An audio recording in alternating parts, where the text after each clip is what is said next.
Hey folks, it's good to be back for another exciting week of Yomo. This is the Year of Much Good Learning podcast.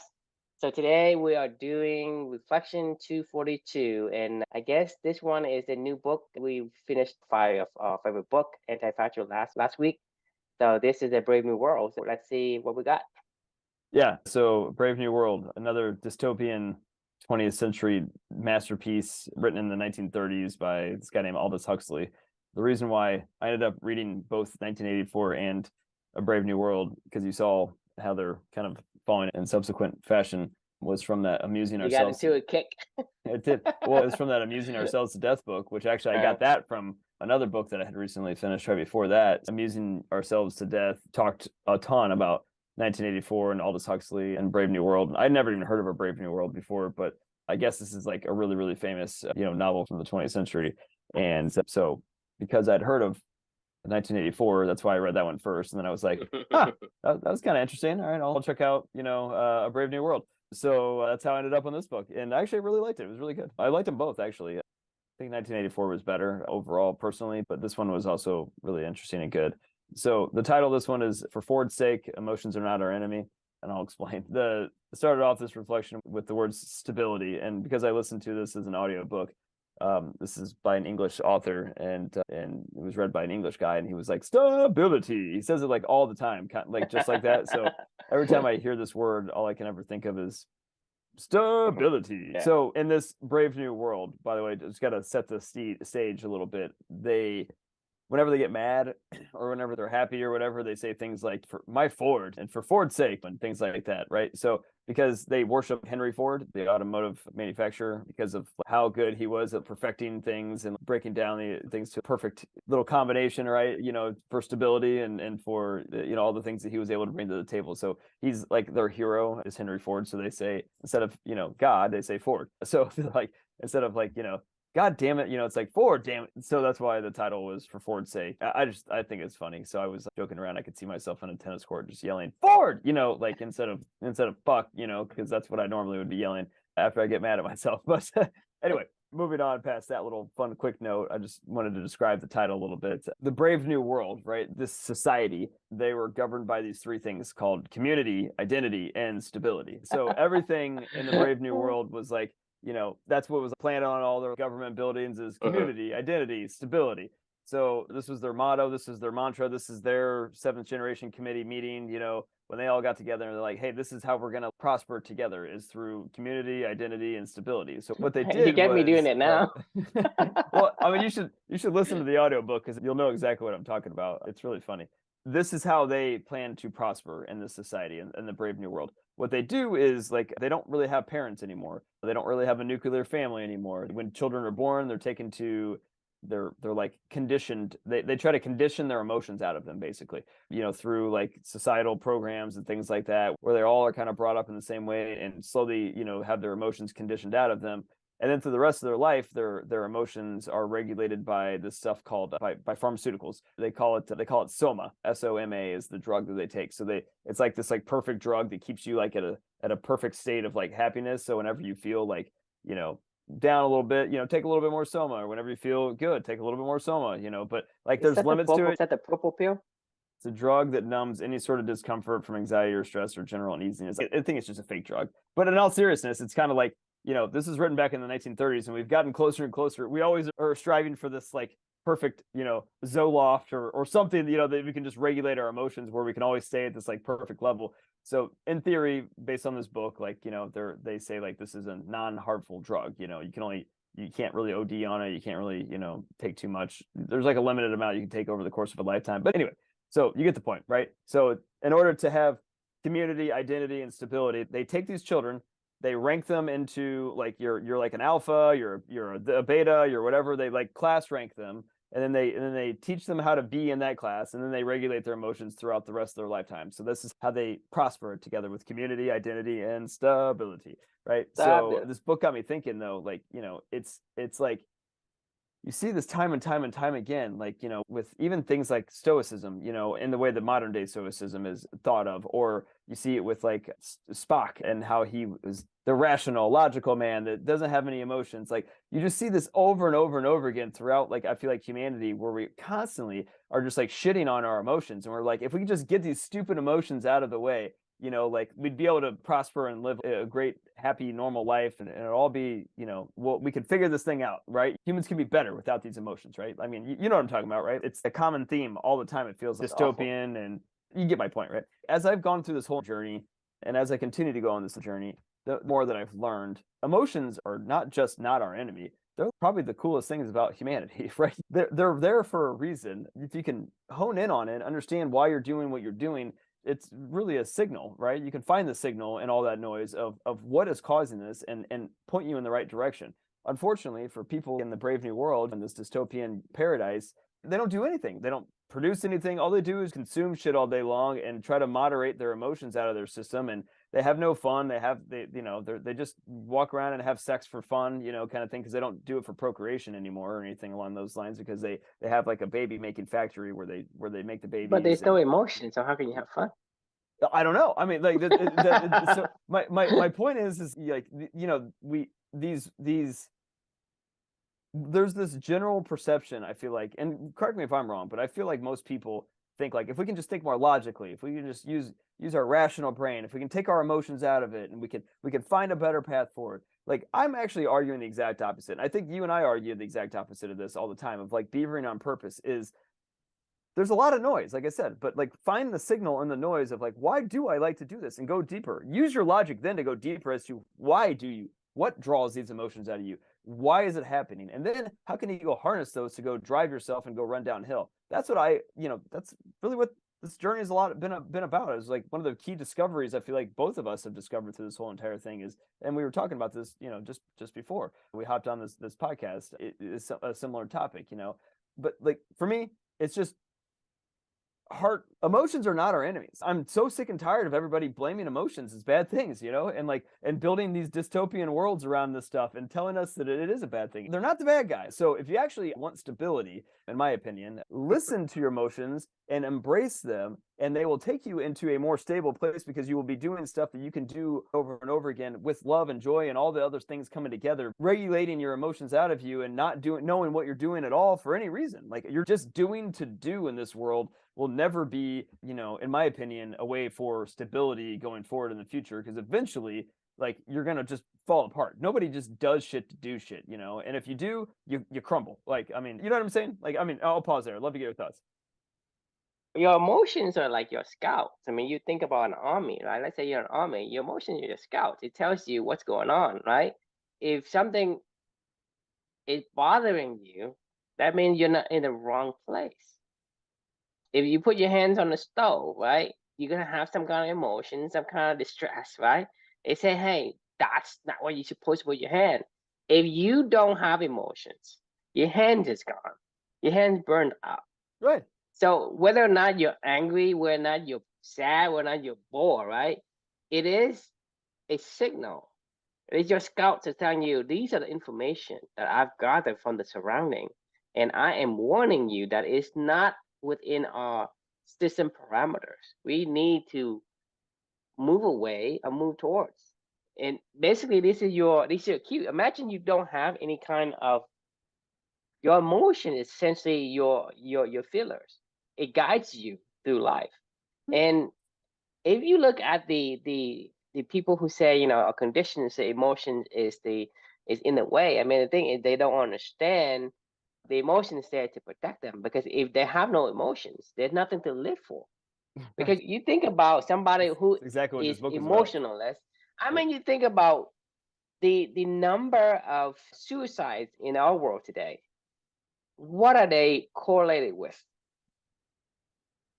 Unhappiness. I mean, lack of purpose. right? So to me, if you don't have anything to rile up your emotions, there is no tomorrow.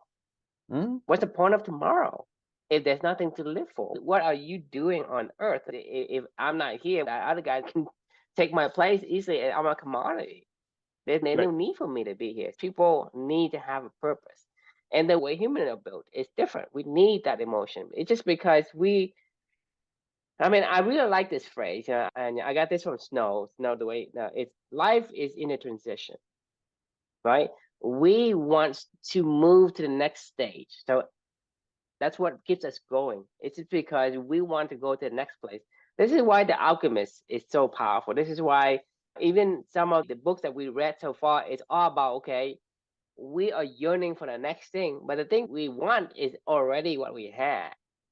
We just didn't realize it until we have to go around this Right. journey to go back to say, hey, the treasure is actually in my backyard. And so I see that, a lot of people say that, hey, emotions is the enemy. But the moment they lose emotion, they're gonna know they make a mistake. They will Yeah. understand that, hey, emotion isn't my enemy at all. That's the thing is people have that people say, hey, the grass is greener on the other side. This is what people say. They don't know. They've never seen the grass on the other side. They say, my grass isn't as green. I just imagine it's green on the other side, so I'm chasing for that thing. So people Right. say, hey, emotion is bad. But even though emotion is what saves them, but then it carries on some negativity to it, just because there's always the two sides to every coin. Two edge, like a sword has two edges, right? And I so mean, everything has a pros and a con. And so when they enjoy the positive, they took for granted, and then any tiny negative, now it's a ding. When you have a ding, then they say, well, this is bad. We don't want a ding. So whenever you switch it, instead of getting nine benefit and one ding, you switch it around. You get nine ding, one benefit. And then you're gonna right. say, oh four, let me have the other one back. It's exactly. Well, unexamined emotions is chaos, and it can be overwhelming. Is I don't see there as unexamined emotion, because emotion is something that we have to examine. It's just the forefront It's of our life. not like we don't have to examine emotions. There's a lot of people that don't examine their emotions. Like they do it every day. They just go to the doctor and they say, "Give me a benzo," or they say, "Give me some Zoloft," or they give me some antidepressant or something like that because I don't want to deal No, with I it, don't right? think I don't Like think that's the case, because it has to be conditions. And the thing is, it's conditioned because thing is like you have, let's say you say, hey Chris, I think you too hyper. You need to go and calm down, take some Zoloft. Would you do it? no. You wouldn't do Well, it. okay. So here, well, You here. wouldn't. The reason why I Let say me. that is because But I don't like the way that I feel when I do get like because there's sometimes when I would like play poker, right? I've told you like I didn't like that feeling of my hyperactivity around that particular activity. I could have kept going down that rabbit hole and never examined this stuff and never figured that out that it wasn't beavering on purpose for me and that I wasn't in control of those emotions at that point in time. Like and then I maybe would have said yes to that because I would have it would have gone so far out of control that I had not figured out the noise, the signal to the noise, I guess, if you will. And then I would have said, okay, God, just please do something to take this away from me right now because I can't figure it out, right? Like, and I don't want to figure it out. I just want somebody to give me an answer. It's no different than what we were arguing about the other day about the antibiotics conversation. You go to the doctor and you want your child to feel better, and they're like, here you go. Here's some antibiotics. Well, does he really need this? Well, I mean, if you want it to go away fast and you want to get him back to daycare or whatever, then here's some antibiotics. But like, is this a necessary thing? Well, I mean, that's up to you to determine as the parent. But like, here's a solution for you. If you want a quick fix, like here you go. right. It's only when someone else condition you to do it, like we condition our child to do it, and then whenever they grew up, they say, "Well, my parents give me Yeah, this, so now I'm going to take it." So you gotta that's get back to school, that. take the pill. So the thing is, without like, let's say no one told you that before, no one conditioned you to do that, you wouldn't do that. You're gonna want to try to figure it yourself. That's human nature, right? Human nature Yeah, is we yearn for discovery. So whether it's something we need to fix or whatever, we are going to do it. So we're not going to say, "Well, I'm going to give up and I'm going to take this pill." Even if you take the pill, you say, "Well, that pill is going to give me a solution. I'm going to try the pill. I'm experimenting it." So we as a human species, by nature, we are always examining. That's why I for sure. disagree with the point is unexamined emotions. Because if we don't examine our emotions, there's two things that are possible. We're not human, or we are conditioned to do so. Okay, that's fair. I mean, I certainly think that in modern day world, like this whole thing with Luca is a perfect example. But he's not We, choosing it himself. You chose it for him. I know. I was going to say, like, the reason why talk about conditioning, like, we have to go to work. Like, my wife and I, we both have jobs. Like, look, this may not be the perfect solution, but if this satisfies other people because we threw some antibiotics down his stomach or down his throat, and it maybe did something, whatever, got him. Maybe it worked, maybe it didn't work. It doesn't really matter. Other people think it maybe did, and he seemed to be okay. So let's shove him back into the daycare because we got to go back to work, right? Like, it's I a mean, this time is this is constraint. that's the lab call. Like Don't run for trains. if you give a drug to an animal, right, and he gets better, right? You say, well, the drug, saved him. The drug Right. make him better. If you give him the drug and he dies, and you say, well, this disease is too powerful for the drug. You never blend the fucking drug just because you conditioned to think that way. Yeah. But I mean, like in reality, do you know if the drug actually kills the animal? Let's say you give it your dog, whatever, some no kind of idea. antibiotic, and then he dies, and then you say, well, why he died? Well, he died because he was too old. You kind of find all kind of fucking excuses for it. But who knows that drug that you give him is actually the cause of his death? Could be, or it could have been a butterfly effect, the sudden emotion stuff that happened 10 years later, or you don't even know, you know what I mean? Yeah, maybe he took enough dosage, and this dosage put him over the edge to the tipping point. But that's Right. what I'm saying is no one knows, but everybody's conditioned to say, well, it's Take the always pill. okay.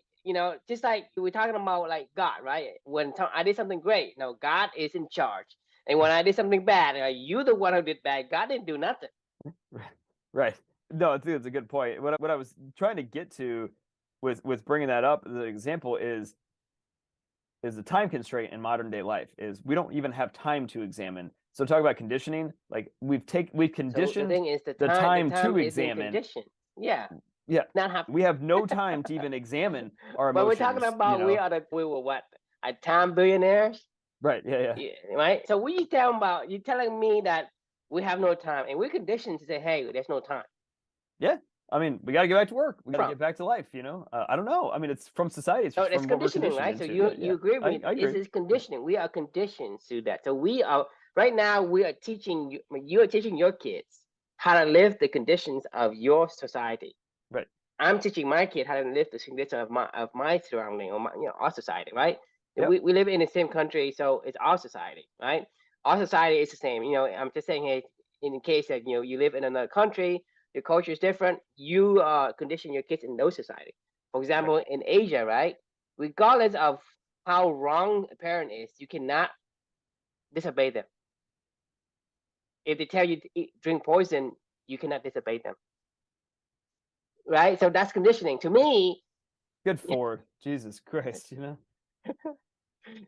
That's Ford. that's what I'm saying is that we are conditioned.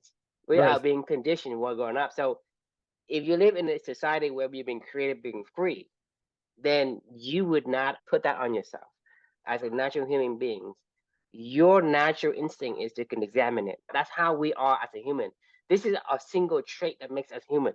We examine ourselves I agree. because everything revolves around us. This is where we call it self-esteem. Even in the face of community's sake, we do it for ourselves. Because let's say, like I told you before, I Yeah. cannot go out and hunt a woolly mammoth by myself. In a month, I might not even find one. I may manage to kill one. So I would have been dead, at the end of the 3 months or whatever, if I were to participate in hunting and getting a slice of it. That actually benefits me. And we have the ability to have thoughts on thoughts. This is why we are able to do that, because our thought can think about its thought.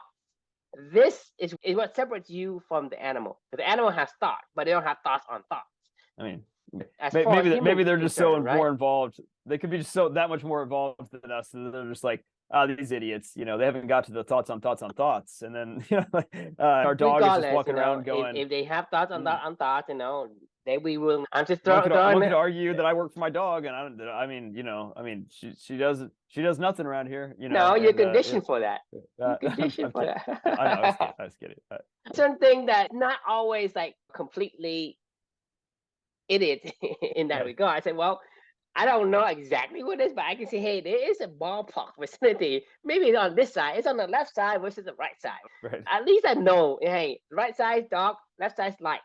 At least I can tell the difference between that. Right. Right? Maybe. So it's not to say that you know some stuff, and this is some stuff comes from your emotion, and this is your human nature. Your nature gives you that. That's your ability.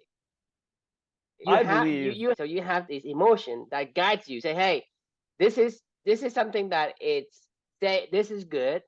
This is beneficial for your system, for your survival, for your primary directive. We have a primary directive, which is to survive. You know that, Mhm. right? Yeah. I don't care. I don't care what you are and how you think. Your primary directive is not different from mine. It is to survive. That's your primary. So the primary directive is the emotion say, well, you do this, right? It actually going to hurt you in your primary directive, or it benefits you in your primary directive. And Mhm. so that emotion is essentially those fillers and those guards, those scouts out there that's telling you, hey, over there, it's bad because I have the ability, the natural ability to feel and understand and remember my past life that if I touch this stove or this fire or this whatever, it's going to kill me. The lion's going to kill me. And Right. I'm going to cease to exist and I violate my primary directive.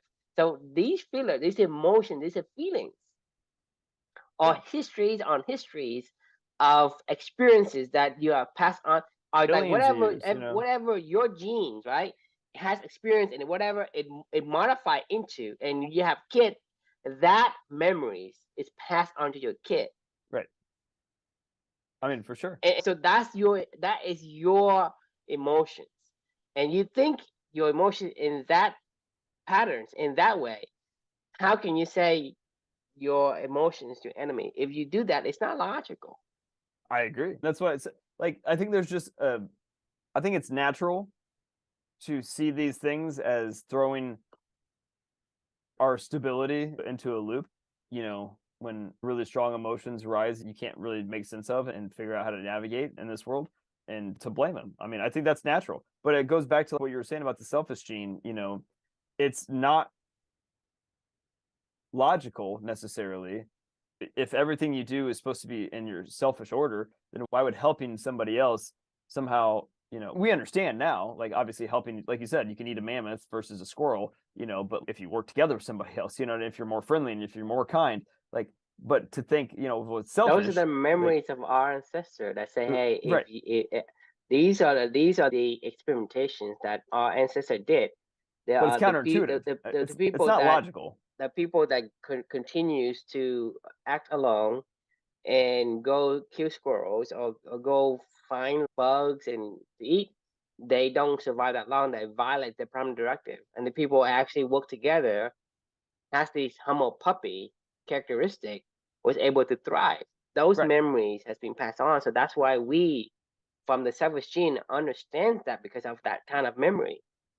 Right. No, no, I mean that's what I'm getting at is like it's counterintuitive, right? Like it isn't just the first logical, like, you know, first order, like see what you see right in But front of some your of face. most of Right. our emotions are actually counterintuitive Exactly. That's what I meant. Like it doesn't make sense for a reason until you figure out, let it play because out there are and thoughts on thoughts and exactly. memories on memories It's on memories. So exactly. Right. it's actually much more examined and Right. you could ever be able to examine in our lifetime There's of experiences that has there's been packed. We see this.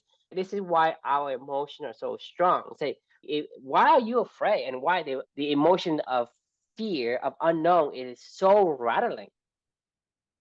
I guess because Well, we because there are experiences from millions of stackable experiences that tells you this thing, the risk things is gonna violate your primary directive so much that this one goes to the top of the priority list. It goes to the top priority list when you right. have some Oh, kind of is it anxiety. You don't think about anything else. You don't think about, oh, should I be afraid of that person? Or, no, I gotta fix this thing pronto. If there's a rustling in the bush, I'm going, sure, what the hell? Should I run? This is all you think about. You don't think about anything else. You don't think about sex. You don't think about nothing. You think about if right? that thing's gonna kill me. I It was gonna just show you trumps everything. a note that I just took from Taleb, you know, as I was going back through the Black Swan, because now that the Yomo is officially over, and I'm going back through some other stuff.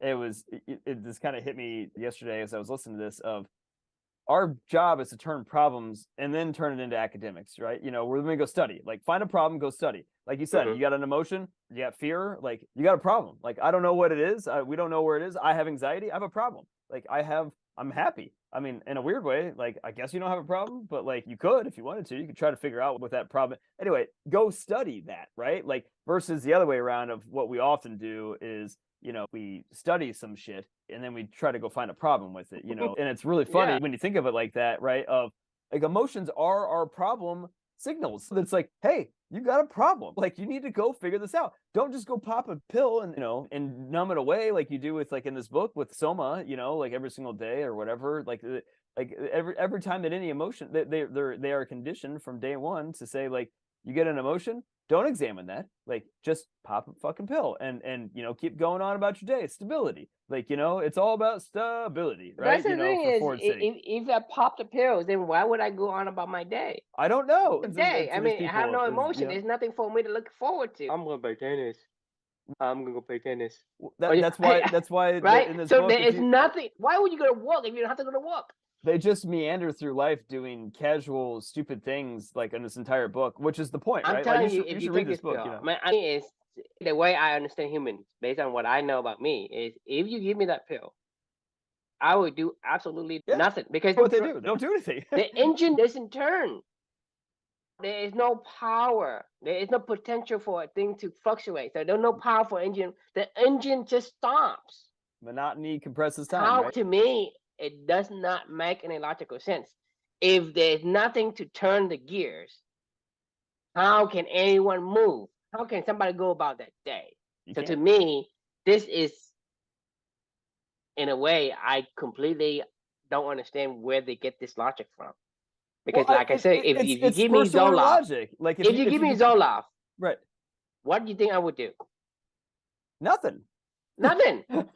Like, I mean, that's if exactly I happen to be on the couch, I stay on the couch. If I happen to be in bed, I stay in bed. I don't do anything. Wherever I am, it's where I will be. Nothing You're Sherman I would in do. a shed. So for me, it's like you're telling me pop in this summer pill and go about my day. It's like, I don't understand where you get that from.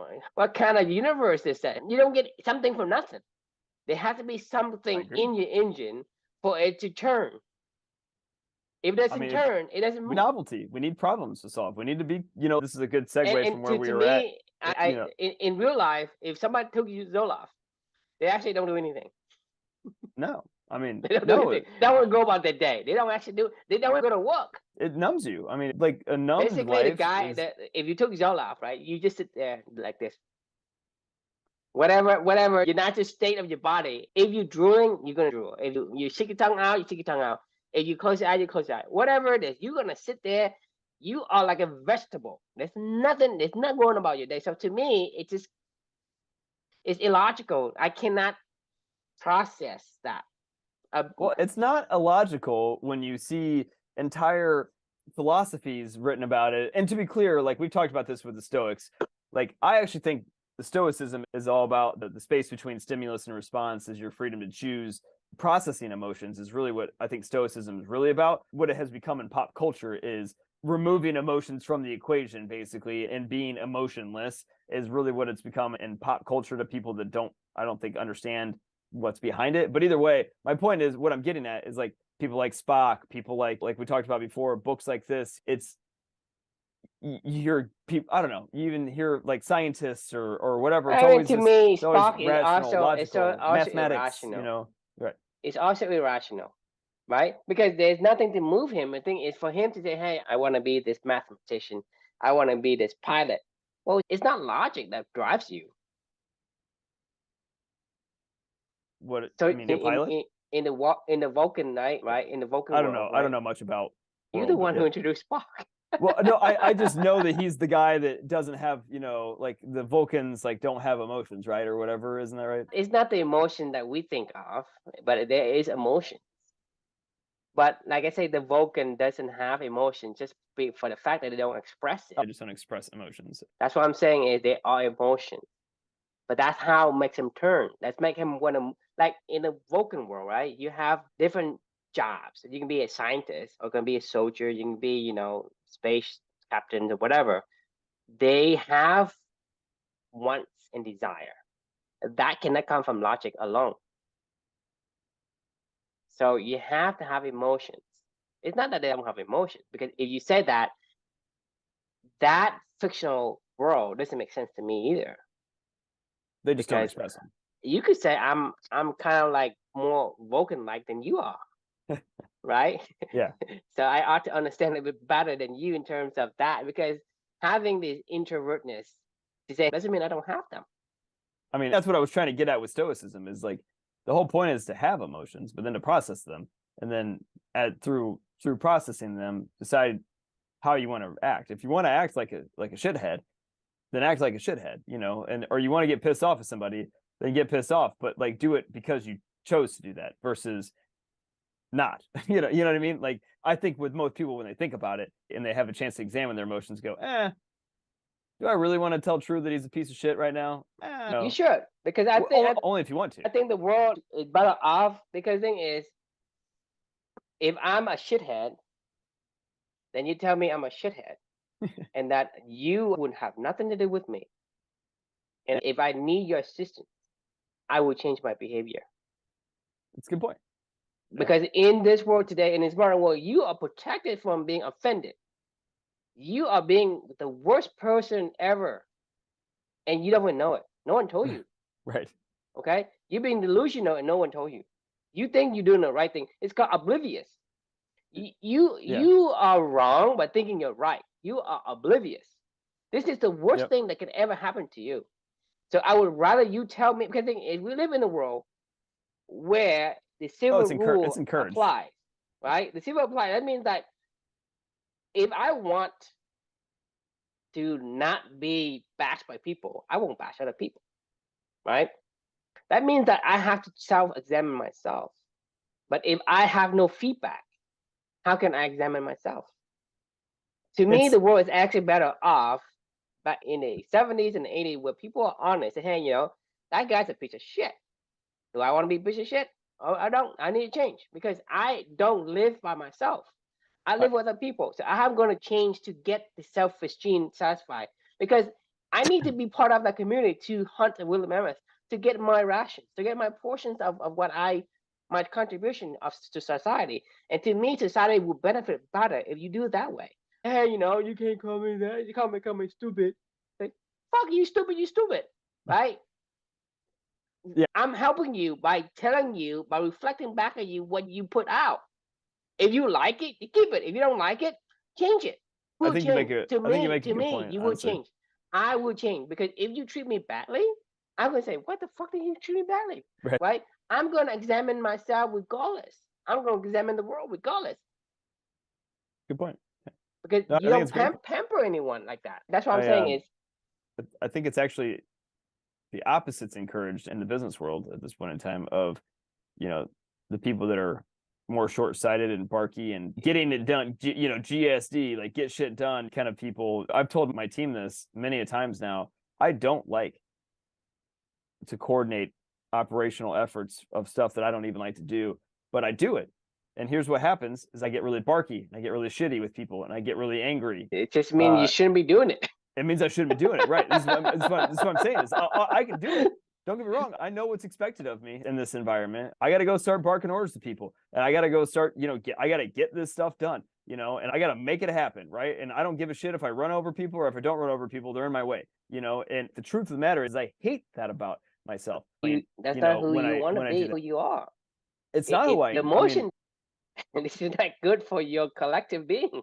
But the environment tells me that it is, right? So like this is where the conflicting conditioning versus, like I'm saying in this environment, me being barky and getting shit done sometimes is not just encouraged, but it's kind of my job.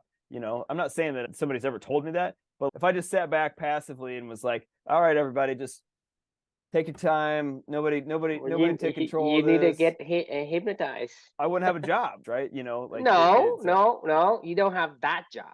I wouldn't have that job. Yeah, you're right. So that's what I'm saying is liberty or death, but you have a choice. So don't ever tell me, I need this job. No, you don't need that. I don't need the job. You need a job, but not that job, right? You don't need a job. You say, I'll do the job for exchange for the value that I deem fair. This is what we do as human beings. I exchange my time and my skills for something of value that I deemed fair. If I pay you $1 in exchange, but you don't deem fair, then you won't take it. That's just human nature. So you are going to exchange your skills and time for a value that you deem fair. Well, for me personally, it's going to be 100,000, 200,000, 500,000, whatever that is. No one can decide that, but you have to decide that yourself. But that's the thing, it's that job, right? Oh yeah. So the thing is, you can be, oh, I like to be the laid back person. You heard the story of the boy asking his dad, what is his life worth, Mm-mm. right? So basically, the story goes something like this: a kid goes to his dad and says, "Hey, dad, what is the value of my life?" And the dad told him to say, "Okay, I want you to take this stone, go to the market, and if anybody asks to buy it, just raise two fingers and don't say anything." Oh, I have heard this. And so the thing is, your value isn't because you say, "Hey, I'm going to the market," and somebody come raise two fingers and say, "Hey, it's $2 for this piece of stone," then that's your value. But you go to the museum, they're gonna pay you $200 because they say, "Hey, this value is 200." You go to a collector and this value is 200,000, then that's it. So the thing is, you deem whatever value that is fair to you, Right. and your value is determined by the fitting of Mhm. who the receiving and the giver. The receiver and the giver is not universal. So you say, I "Hey, think it's a good. in my philosophy and Yeah. my work ethic is I am a laid back person. I inspire. I don't force. I don't book." Right? There are people who do leadership that way, and they make Right. a boatload of money. And you tell me, "Hey, you tell me this is the way the world works. You have to buck orders at people for them to do." You go into the company, you going to beg me to let you have the time to do the things that you want to do. Right. Whatever it is, if you say, "Hey, I love fishing," you're going to be fishing all day, and I can't even stop you from fishing. And I say, "Well, when you fish, all you have to do is just mark down every single places where you find fish. Just record the fish, right? That brings value to people. I go and tell you the map of all the fishes are. That brings That's a good point. value. They can't make any noises, and you go to the places where it's like 5 a.m. in the dark of It's night. early as hell. But people do that. I mean, I have seen people who are fishermen, right? They do that day and day out, and they could not get enough of it. So I'm Oh yeah. telling you that you get to the point of people where say, "I am this laid back person, manager, or whatever." They lay back force multiplier. Let's call you the Right. laid back, leverage force multiplier kind of guy. Your job is to reduce the amount of time they go fishing, or to reduce the amount of time to go play golfing, or whatever it is. Right. That's what I'm saying is there are people who make like 1,000, 100,000. These are, I mean, the 1% making like billion, and the other people making like 10,000, right? That's a huge magnitude difference. Yeah. But I'm saying is the style of management fits the receiver, Oh, I agree. right? I mean, So when you say, "Hey, yeah. this is the world that I'm conditioned to do," I have to bulk orders, and if I don't have a job. Man, that's not true, because that's just one way of looking at it. I couldn't agree more. I mean, that 100%. I constantly, after like before this journey, I would have said, well, it's what I have to do. After this journey and during this journey and where I'm going and where I'm continuing to go is I tell my team this all the time at this point in time. I don't care. The day that what I love to do in this job is outweighed by, tipping scale, I'm gone. Luckily, I make sure that you go look at my schedule. Most of my time is spent with my team coaching, talking about, bringing out their values, helping them to understand these kind of concepts as well, figuring out ways that we can do more of the stuff that they love to do, helping them to examine what they do love to do and not love to do, so we can either beaver on purpose or get the hell out. You know what I mean? Like, those are the things that I really enjoy to do. And I'm calm, I'm relaxed, I'm fun. I'm the person that you talk to every night. The other side of me, I hate it. Like, and I know it's just like we've talked about this with the gambling stuff in the past. Like, it brings something out of me that I don't recognize. I have some skills in it. It's skills that I don't want, I and mean, I don't like. it's over skills. Right. It's crossover skills, because, like I said, if you are very physical and you're fit, and you play tennis, right? That means you're athletic. Meaning, when you have an athletic skill, you can do it. So, like, hey, I can go and I can jog, or I can run, or I can do some physical obstacle course or whatever. You can do Right. that, right? But doesn't mean you enjoy doing it. It's just an overlap. Right. Exactly. right? Yeah. You don't enjoy. I mean, they say, hey, I have all of my faculties, right? I can It go does bring clean me toilets. energy. I To can be go clean fair. toilets, but it doesn't mean I want to clean toilets all day. You know what I'm saying? Agreed. Can do doesn't mean you should do, Agreed. right? And Can yeah, can you do taxes? Can you do all this accounting? I'm sure you can, but you're gonna hate it. Can you well, code? I, I think you can code, but you're gonna hate yourself. I've tried both, and I hated both. Doesn't mean you can't do it. You can say, hey, I can go do something in Excel, blah blah blah. I've seen you do it. You can do like HubSpot and all that, but Right, you don't enjoy doing that. You enjoy talking to people. right, exactly. That's No, what I'm you're saying exactly is, right. Yeah. can do this. Well, so putting a bow on this But one for the night, like I think because we can talk about these topics forever, but I really enjoyed this book because it made me think even more so about the power of our emotions and how much of a blessing they are versus, you know, you are able to take away your emotions. I guarantee you that because your emotion is what keeps you alive. agreed. Not only that, it's good. It's what makes life interesting. It's what keeps us problem solving. It's what keeps us Well, at the end of the day, what novelty keeps you seeking. alive? Right. Exactly. Embrace them. Like, I mean, embrace them head on and figure it out, and Yeah, it's examine part of who you them. are. It's part of who you are. You Right. cannot say, hey, I don't like this.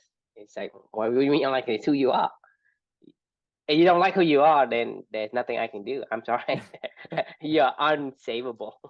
Well, like aspects of who you are, but I mean, but I'm sure there's certain areas you do like. Everybody has areas of their life they like about themselves. There's no way that they don't. But anyway, all right, that's another Like I topic say, for another if you day. do, if you don't, then I can't save you. That's fair. I would argue that even Charlie Manson, has things that he likes about himself. Of I course. mean, yeah. So anyway, question we can leave for everybody is: are you running away from your emotions for the sake of stability? Maybe try the opposite and run right at them, and you'll find what you seek. Stability. Awesome. All right, thanks for joining for the night, and looking forward to another fun conversation tomorrow.